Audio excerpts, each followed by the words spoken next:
ከፈለጋችሁ ምን ይችላል? አረ በደስታ ነው የምንሄደው። እሷ ካለች ግን ሜዲዬ በጣም ነው የምናመሰግነው ማለት ለሱ ነበርሽ ማለት ለኔ እንደነበርሽ ነው የምቆጥረው። በሱ በመጥፎ ሰዓት ላይ አብረሽ ስለነበርሽ እንዴት ልተወው እችላለሁ ስታስብ እግዚአብሔርን ነው የምልሽ። ሲቀጥል ደግሞ እኔ መናገር የምፈልገው እውነት ለምን የኔም ያንቺም ሀሳብ አንድ ነው። የኤፍሱንን ጉዳይ ማለት ይሄ ሁለት ቤት ማስተዳደር ዳኒ አትችልም።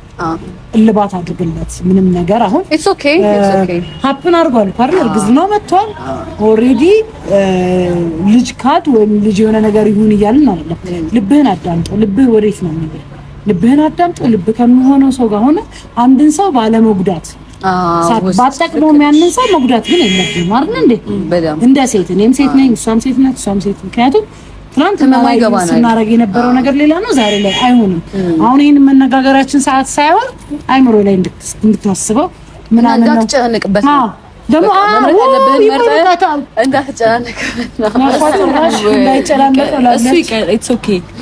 ግን በጣም ይቅርታ መኖር ነበረብኝ በዛ ሰዓት። እውነት ለመናገር ትልቅ ነገር እንዳመለጠኝ አስባለሁ። ደህና አልነበርሽም ራስሽ። እኔ እኮ ለምን